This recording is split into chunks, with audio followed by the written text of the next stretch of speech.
తర్వాత అమరావతి రాజధానిగా ఉంది. ప్రస్తుత ప్రభుత్వం 3 రాజధానులను ప్రతిపాదిస్తుంది. కాంగ్రెస్ పార్టీ స్టాండ్ ఏంటి? I have now started to understand a bit of Telugu. My stand on the Amravati issue is very clear. Let me answer now. Next step will be answering in Telugu. First step is answering your question. We do not think that the idea of having 3 capitals is a sensible, efficient idea. We think that Andhra Pradesh should have 1 capital, and we think that capital should be Amravati. That is our position. We also don't, I met yesterday the people who have given their land for the capital and who have been cheated. And I would like to reiterate here that we stand by those people and we will defend the rights of those people. No, Tinekar, please. You have asked the question. Sir, in UPA 1 and 2, joint AP has got more than 33 MP seats. Now minute, you are on Bharat Jodo Yatra. Please, 1 minute. I called her. Please.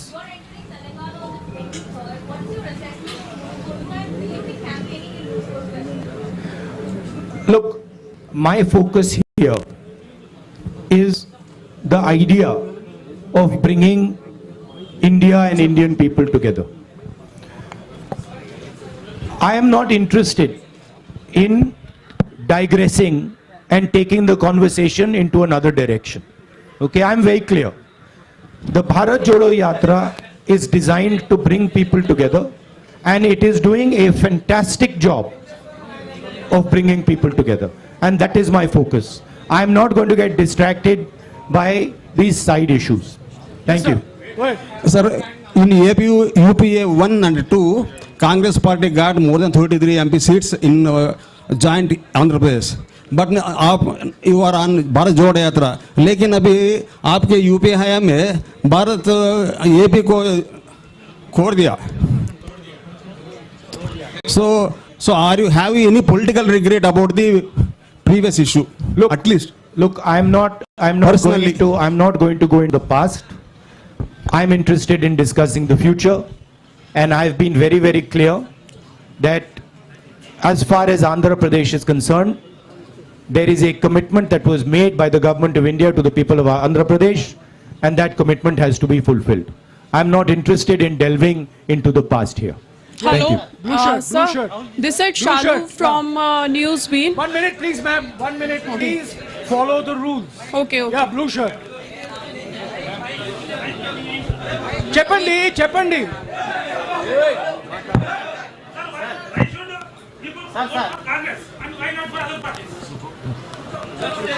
Why should people vote?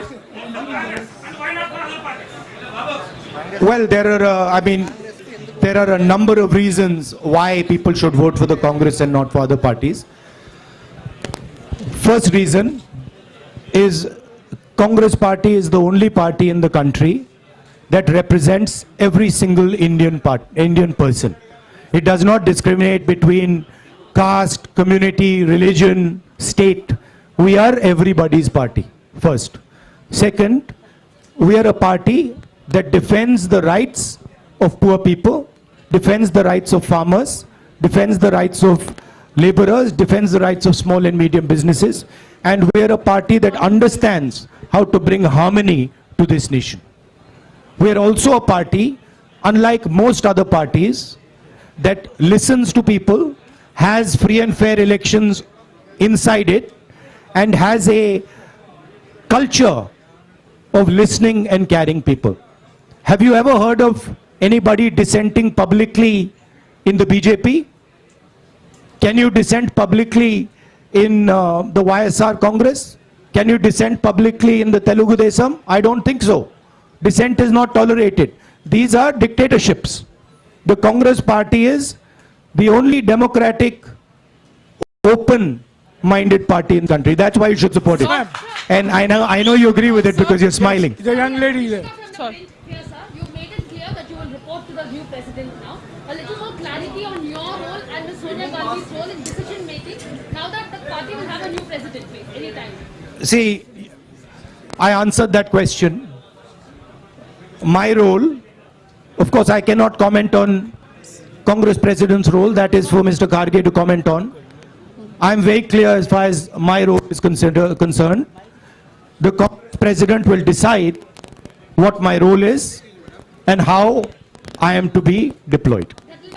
No supplementary, please. That you have to ask Kharge ji and No, Sonia no Gandhi ji. But supplementary, please. as far as, Bhaiya, can you just move a bit to the side so I can see the lady? Sir, only one question. As far as I know, Sir, please, one question. Madam, you've been Ma'am, asking don't question interrupt. every time, please. as far as the Congress party is concerned, the final authority in the Congress party is the Congress president, and we will have a new Congress president, and that gentleman will decide exactly how the Congress party moves forward. Yeah, please, Sir, 1 this is minute, Sharif please, from 1 Rayalaseema minute. Journalist Forum, media convener. So I would like to ask one question from... on He's behalf- asked me, one second, let me. Look, Mr. Kharge and Mr. Tharoor are both people with experience and understanding. Whoever gets elected, they do not need advice from me. They have experience, they have understanding, and they will decide what to do. Sir, do you notice there are so many attacks on journalists nationwide? Do you have any framework to help the journalists? Do you notice there is also so many attacks on me nationwide and on me, on my image? Sir, what is your framework to help the journalists? The Congress party, of course, believes in a free discussion. Congress party has the courage to face journalists. We are not scared of journalists. Of course, the BJP doesn't like to face the truth, is scared of journalists, doesn't like this type of conversation. By the way, have you ever seen the Prime Minister having such a press conference? Have you seen the Prime Minister having such a press conference? Never. Sir. Yes. Right? Sir, Khalil from... No, one second. So we have a culture where we see journalists as our allies because we want information. We want to understand what's going on. So when we are in power, we see you as people who give us information to govern, not as people who should be silenced. Yes, please. Sir, Khalil from Maha News. Sir మీరు అధికారంలోకి వచ్చేందుకు వైసీపీని రాష్ట్రంలో YCP మద్దతు తీసుకుంటారా? కేంద్రంలో మీరు అధికారంలోకి రావడానికి అవసరమైతే వైసీపీ రాష్ట్రంలో ఉన్న వైసీపీని మద్దతు తీసుకుంటారా? Okay, I'm trying. Sir.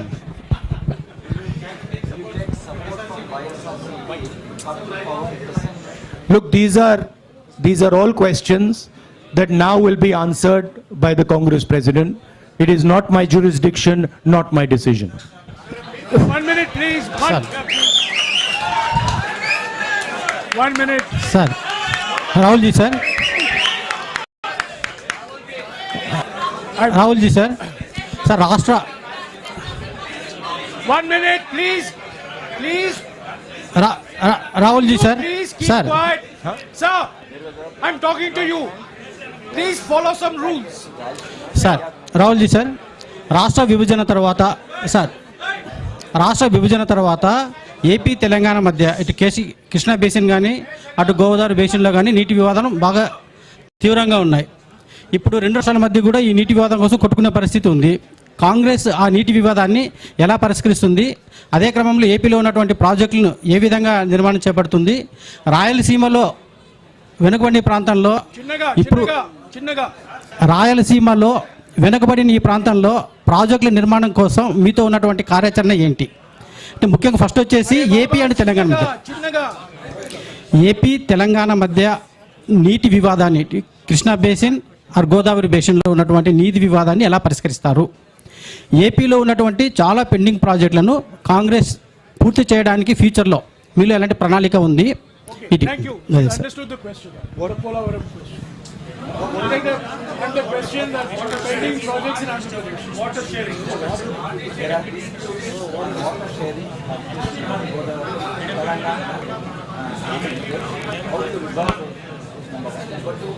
There are many pending projects in Andhra Pradesh. How will you see that they have? Look, as far as dispute resolution, there is a mechanism, there is a legal system. That system is going to look into these matters. I am nobody to comment on these matters. As far as the Polavaram project, pending projects are concerned, we have a commitment that we will ensure when we come to power that these commitments are fulfilled. I have met the people from the Polavaram project as well, and I have given them that commitment. So we are invested in ensuring that those projects are completed and the benefits of those projects get to the people of Andhra Pradesh. భారతదేశం కుల రాజకీయాల నుండి విముక్తి పొందేది ఎప్పుడు? వీటి మీద మీ Quickly, looking at the significant impact of Bharat Jodo Yatra and the Congress president's election, what is your next plan of action to win back the confidence of the voters, particularly in the coming state assembly elections in Himachal and Gujarat? Thank you.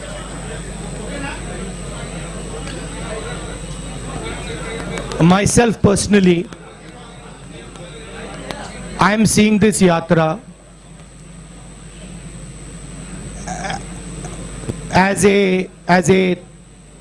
I would say tapasya in understanding our people, in understanding our land, and in understanding myself. I am not looking beyond this yatra. For me, this yatra is important, and my entire focus needs to be on this yatra. This question you can ask me after the yatra is finished. Thank you. Sir Yes, sir. Sir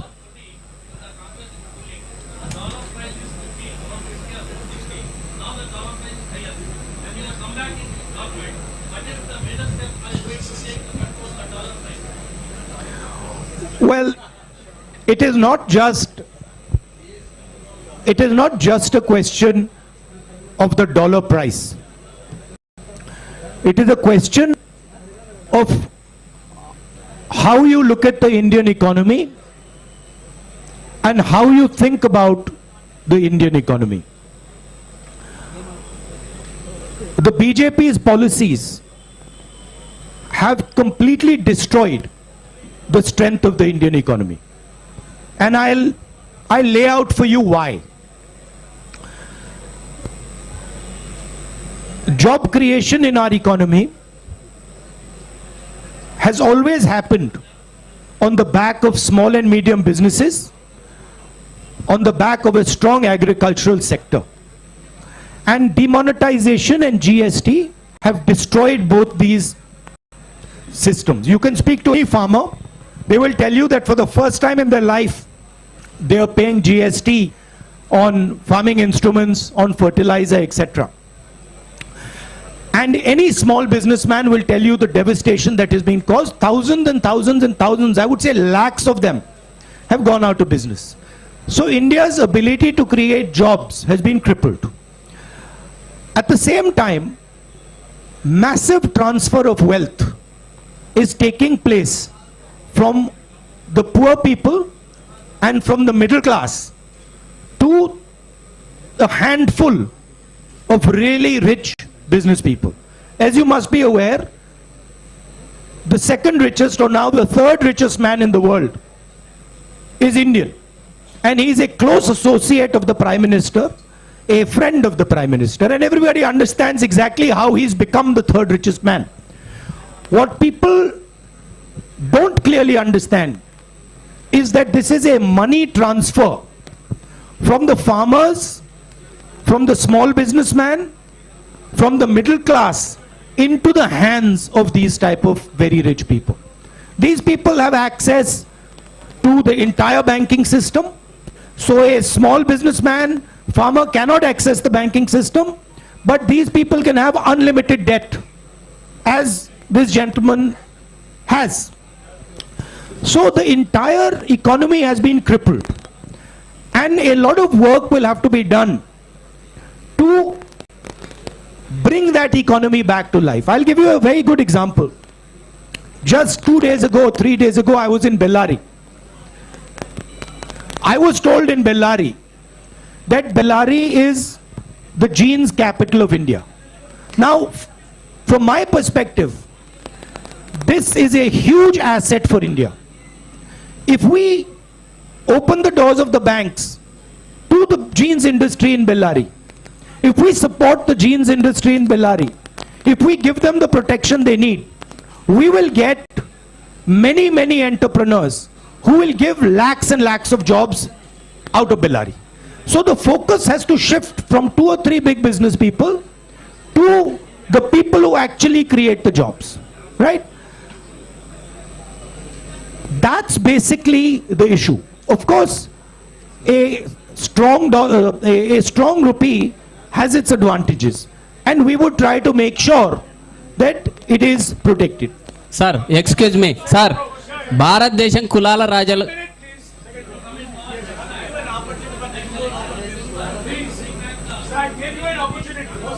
By the way, I just like to make a point that this idea of a strong rupee or a weak rupee as being good or bad, it is actually more nuanced than that.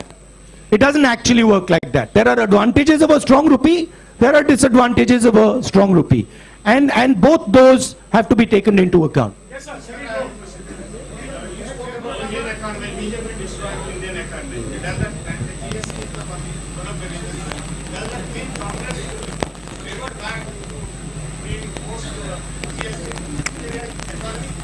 The idea of the GST was one unifying tax.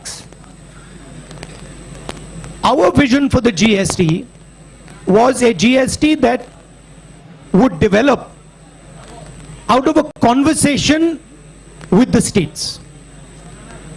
The BJP has actually imposed a GST on the country without a conversation with the states. They have forced it. And they have forced 5 different tax regimes.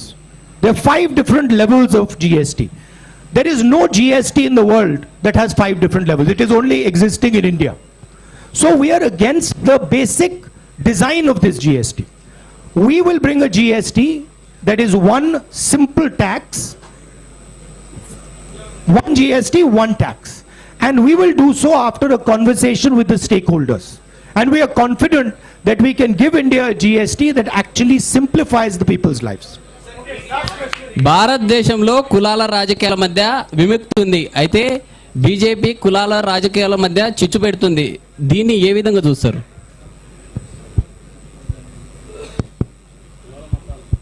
In India, BJP is promoting division among the various castes. How independent? So, how you are looking at this perspective and deliver the politics away from the caste politics or this kind of a divisive politics? BJP, if you go into the details, BJP has actually got 2 or 3 objectives. The first objective is to maintain the caste hierarchy and to eventually kill the Indian constitution. That's objective number 1. Objective number 2 is to make sure that Indian women are always subservient to Indian men. And the third objective is to divide India along religious lines. That is basically the goal of the BJP. And these are the Congress views is diametrically opposed to this. We protect the constitution, we protect the rights of women, and we bring communities and religions together.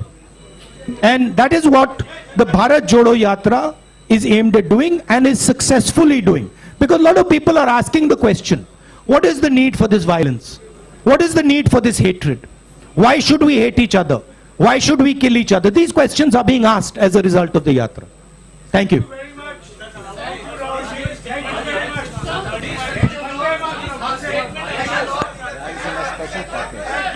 Look, on the issue of the Rayalaseema special package, my friend wants a statement on this. On the issue of Rayalaseema special package, we are committed to everything that the government of India has promised the people of Andhra Pradesh.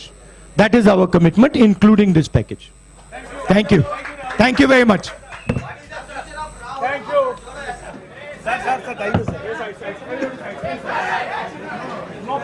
stop.